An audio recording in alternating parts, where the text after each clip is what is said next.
Welcome back, and here with the latest in celebrity buzz and news is Kardashian expert Devorah Charness. Hey, girl. Hi. Sorry. I love that title. You know what? Why not? I think it's we can call someone a sexpert and a tech person. Why not Kardashian spurt? Kardashian spurt. I think we need to tweak it. It's kind of a mouthful. All right, so let's start because this is, I know you've been waiting months for this. I've been waiting for without further ado, let's look at this because I know you have a lot to say. Definitely. Kylie and I have been best friends since 8th grade summer going into high school. Check it!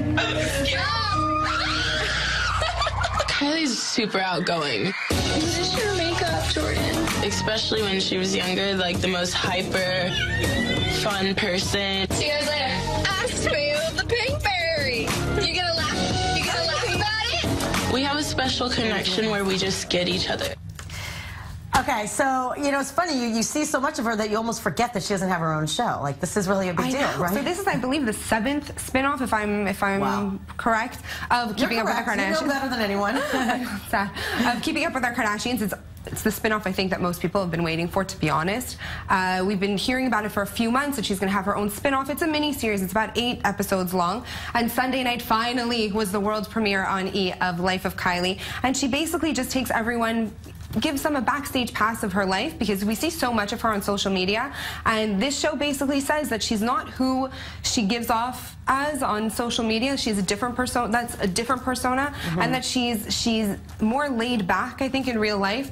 She's goofier, which you don't see so much on social media. So there were a few main things that people got to see. The first one was they were introduced to her squad, like she likes to call them, her hairdresser, executive assistant, her best friend Jordan, and her makeup artist. She also took someone to prom. So we saw that because she was, she was homeschooled, so she wasn't able to go to prom. So she found someone named Albert, who was kind of an undercast, and he was looking for a date. So she said she would be his date, and she went to prom with him.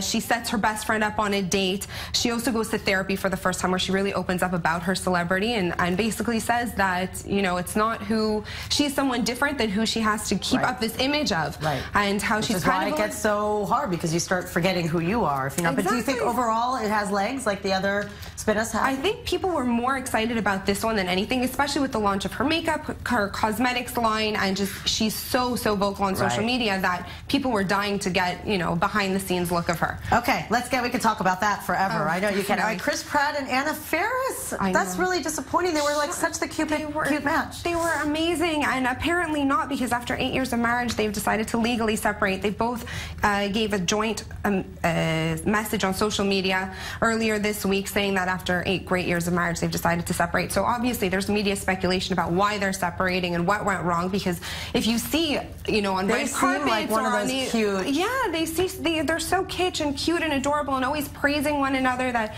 people were really shocked, saying where the love has died, clearly, because they can't make it.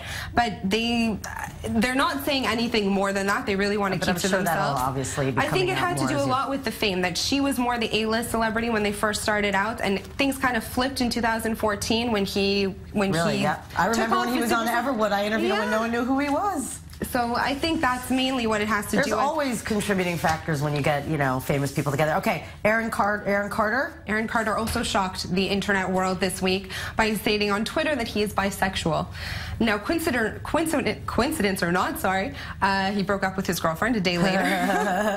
I'm not saying anything. His girlfriend of a year, Madison Parker, decided to call it quits.